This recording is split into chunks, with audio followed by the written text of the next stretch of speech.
你还以为中共没钱了？你错了。中共最近不但降准放水1兆人民币，还启动了一项大动作，高薪挖人。不是从国内挖，而是直接瞄准在美国工作中国出生科技人才，要把他们挖回来。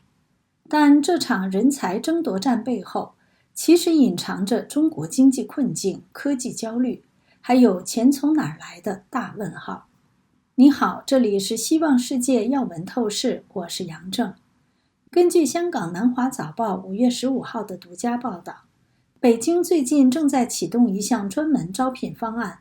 针对在美国工作的中国出生科学家与研究员，以高薪待遇吸引他们放弃美国，返回中国工作。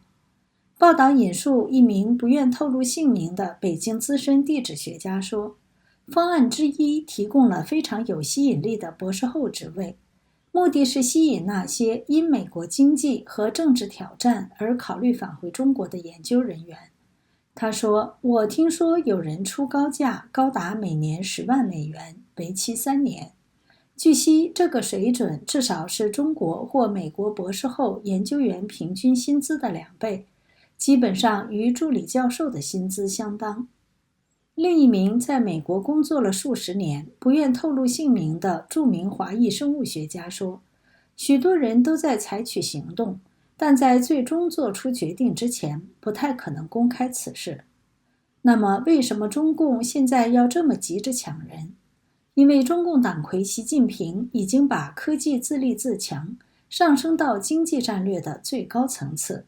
提出了所谓的新质生产力，也就是靠高科技来驱动中国未来的经济增长，而不是在靠盖房子、搞基建。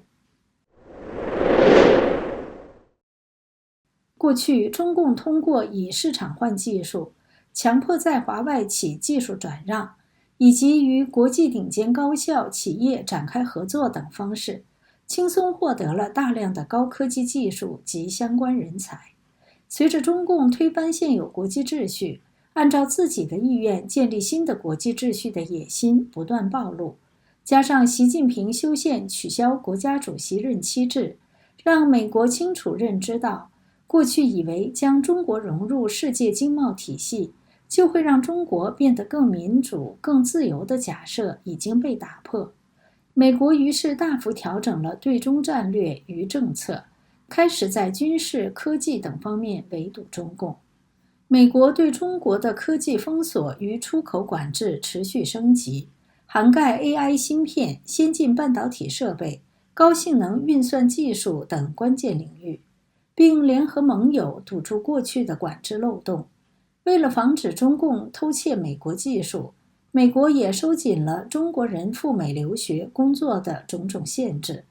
在川普总统第1任期，将科学技术、工程、数学领域中国留学生签证期限从5年缩短为1年，暂停了与中共军民融合战略实体有关联的中国硕士以及以上研究生和科研人员进入美国，取消了对中国籍雇员的民用终端用户豁免，显著增加了美国公司聘用中国科技人才的难度。此外，美国还加强与盟友及伙伴国家协作，联手推动政策实施。拜登总统上台后，虽然对川普政府的政策进行了部分调整，但对中共进行科技封锁的总体立场没有改变。在美国的科技围堵之下，从海外挖人才自然成了北京当局的捷径及迫切需求。但问题是，中共现在真的有钱砸这些人才吗？你可能会想，中国不是经济不好吗？地方政府不是都快破产了吗？怎么还能高薪挖人、高科技补贴、盖芯片工厂？这就是中共的财政魔术。就在5月15号，中共央行宣布了2025年首次全面降准，把金融机构的法定存款准备金率降了0.5个百分点，预计会释放大约1兆元人民币的长期资金到市场中。汽车金融公司、金融租赁公司的存款准备金率从原来的5%调降为0%，将增强这两类机构针对特定领域的信贷供给能力。简单讲，这叫做放水。央行降低银行必须存放的钱，让银行能把更多钱拿去放贷，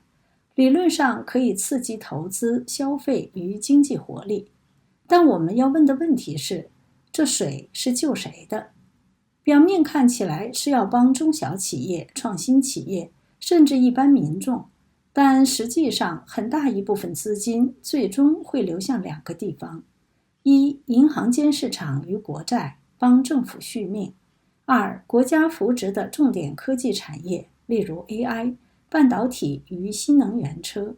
换句话说，这笔钱表面上是货币政策，但背后其实是补财政的窟窿，帮科技产业输血，顺便吸引高端人才回流。问题是，这种靠砸钱堆出来的产业政策真的有效吗？事实上，中共的科技补贴政策效率非常低，浪费严重。如电动汽车产业，2018年中国拥有近500家电动车企，到2024年大约还剩下70家。其中夭折的起点汽车从投资者那里筹集了23亿美元，投资者包括3个省的地方政府。8年多的时间里，该公司连一辆车都没交付，并于2023年申请破产。在半导体领域更是一地鸡毛。早在2021年，中国芯片产业就纷纷烂尾，在短短1年多，分布于江苏、四川、湖北、贵州、陕西等5省的6个100亿级半导体大项目先后停摆，总规划投资规模达2974亿元人民币。澳洲价值联盟成员、华裔电脑博士张小刚对自由亚洲电台表示，在中共政府推动的芯片大跃进计划下，许多企业闻风而动，意在骗取国家的芯片补贴。不过不久前，中国的 AI 新创公司 DeepSeek 一鸣惊人，为中国科技产业打上一剂兴奋剂，相信这也让习近平龙心大悦。该公司创始人梁文峰还受邀参加了习近平2月在北京举办的民营企业座谈会。但 AI 大模型整合应用平台 PO 近日公布2025年 AI 春季模型使用趋势报告显示， DeepSeek R1 使用率已由2月峰值的 7%降至4月底的 3%。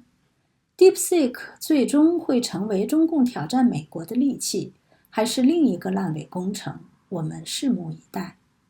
张小刚认为，中共专制体制扼杀创新，所以只能靠偷窃西方技术来发展高端产业，这就是所谓的中国弯道超车。但近年来，西方开始阻击中共窃取西方知识产权的行为。中共虽以爱国之名搞自主研发，但缺乏真正的科技研发机制，其结局注定失败。中共的补贴政策除了浪费严重外，也导致产能过剩、市场扭曲。摩根士丹利首席中国经济学家邢自强在研究报告中指出，单靠技术创新无法解决中国的结构性经济失衡或周期性通缩压力。他写道，事实上，最近的技术进步可能会增强政策制定者对当前道路的信心，从而增加资源和资本错配的风险。习近平的战略没有错，中国需要科技突围，但目前采取的方法重补贴、重行政、重放水，很可能只是治标不治本。人才回流也好，产业扶植也好，如果没有真正的制度改革、资源配置效率提升、企业自主创新激励，那么这些政策只是短期兴奋剂，而不是真正的新质生产力。更何况在全球对中共疑虑加深、美中对抗日益升温的背景下，想靠撒钱挖人重建科技实力，恐怕难度越来越高，风险也越来越大。真正的挑战不是科技卡脖子，而是中共自身体制的卡脖子。这里是希望世界要闻透视，感谢您的陪伴与思考，请订阅、分享并打开小铃铛，一起在动荡中坚守真相，在黑暗中点燃希望。